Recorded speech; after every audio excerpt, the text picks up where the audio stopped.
పాలకూర. పాలకూరలో ఎన్నో విటమిన్లు, పోషకాలు అన్నీ ఉన్నాయండి. పాలకూర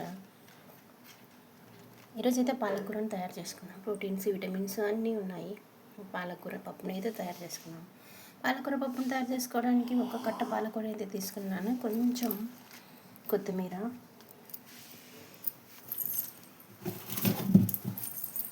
రెండు ఆనియన్స్, 2 టమోటాలు, కాస్త చింతపండు,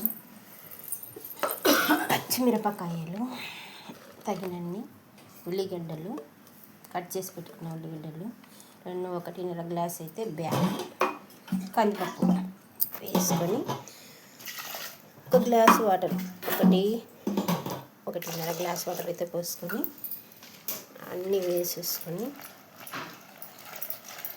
అలాగా కలుపుకొని కాస్త అలా తుంచేసుకొని పచ్చిమిరపకాయలు,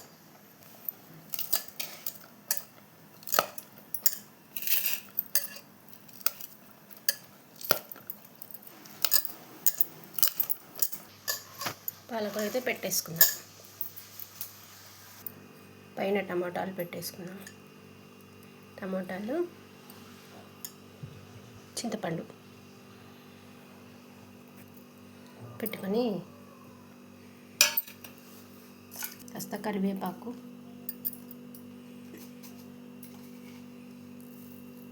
కొంచెం జీలకర్ర పొడి,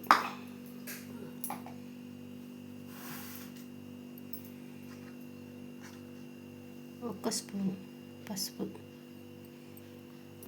ఒక 4-5 ఎల్లిపాయలు, పచ్చి ఎల్లిపాయలు అలాగా ఒత్తేసుకొని వేసుకొని మూత అయితే పెట్టేసుకుందాం. కాస్త ఒక 2 చుక్కలు నూనె వేసుకొని మూత పెట్టేసుకుందాం. 3 విజిల్స్ వచ్చేంత వరకు ఉడకనిద్దాం.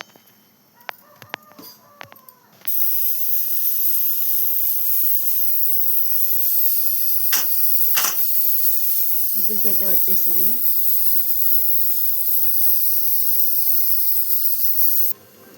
విజిల్స్ అయితే వచ్చేసాయి.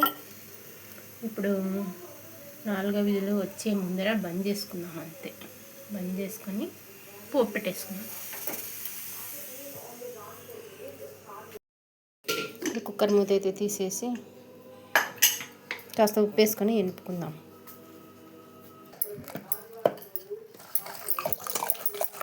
ఇలా ఉప్పు వేసుకొని ఎనుపుకుందాం.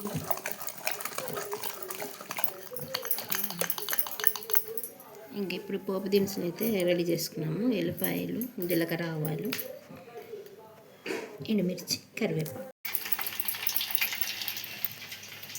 పప్పు వెలిగిపోయిన పప్పుకైతే తిరువాత పెట్టుకున్నాము. 1.5 గ్లాస్ తలకు 1.5 గ్లాస్ ఆయిల్ వేసేసుకొని పెట్టేసుకొని ఉతుక్కున్న ఎల్లిపాయలు అయితే వేసేసుకున్నాము. అదైతే ఎర్రగా వేగనిద్దాం. తర్వాత కరివేపాకు, ఎండుమిరపకాయలు 2, 1 టీ స్పూన్ జీలకర్ర, ఆవాలు అయితే వేసుకున్నాం.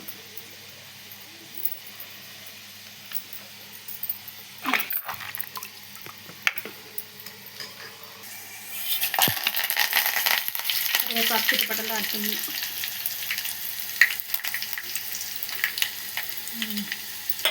తర్వాత అయితే అయిపోయింది. పప్పులో వేసేసుకున్నాం. తర్వాత కాగిన తర్వాత మెత్తగా కలుపుకున్న పప్పులు అయితే తర్వాత ఇలా చుర్రు అని సౌండ్ రావాలన్నమాట పప్పు తర్వాత పెడితే.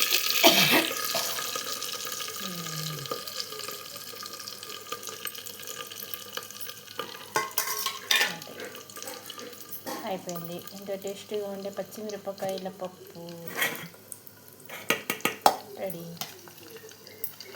అన్నంలో ఎంత టేస్ట్గా ఉంటుంది. మధ్యాహ్నం అన్నంలోకి ఇలాగా రెడీ చేసుకొని తినండి. ఇలాంటి వీడియో నచ్చితే లైక్ చేయండి, షేర్ చేయండి, సపోర్ట్ చేయండి. Thank you.